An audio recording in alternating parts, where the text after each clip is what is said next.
আসসালামু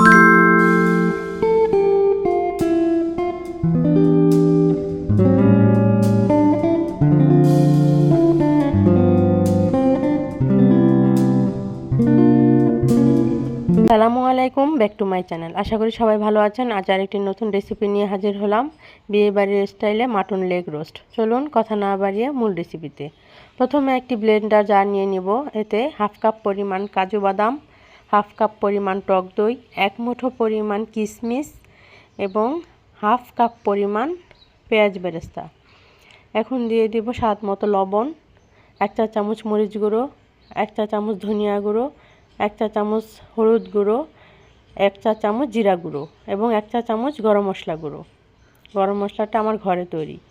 এবং 1 টেবিল চামচ পরিমাণ লেবুর রস, সামান্য একটু পানি দিয়ে ভালো করে ব্লেন্ড করে নেব। আমার ব্লেন্ড করা হয়ে গিয়েছে। আমি প্রায় 2 কেজির মতো মাটন নিয়েছি। এখন আপনারা দেখতে পাচ্ছেন আমি ভালোভাবে কেটে নিয়েছি যাতে ভেতর পর্যন্ত মশলা যায়। এখন আমি ব্লেন্ডার করা মশলাটা দিয়ে দিব, ভালো করে মেখে নিব। সরি, আমার আরেকটি মশলা স্কিপ হয়ে গিয়েছে। আমি 1 টেবিল চামচ পেঁপে বাটা দিয়েছিলাম। এখন আমি চুলাতে তেল গরম করে নেব। এতে এলাচ, দারচিনি, তেজপাতা দিয়ে দিব।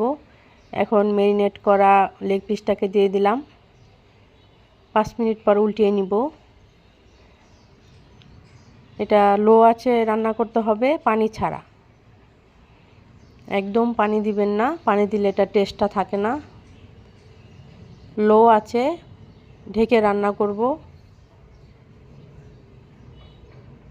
আমি মাঝে মাঝে এটাকে উল্টিয়ে দিব যাতে নিচে পোড়া না লাগে। প্রায় 1 ঘন্টা পর আমি কিছু কাঁচামরিচ দিয়ে দিলাম। প্রায় 2 টেবিল চামচের মতো ঘি দিয়ে দিলাম। অলমোস্ট আমার রান্নাটা হয়ে গিয়েছে। দেখতে পাচ্ছেন খুব লোভনীয় হয়েছে। এটা খেতেও অনেক মজা হয়েছিল। এতক্ষণ ধৈর্য সহকারে আমার রান্নাটি দেখার জন্য সবাইকে ধন্যবাদ। সবাই ভালো থাকবেন। খোদা হাফেজ।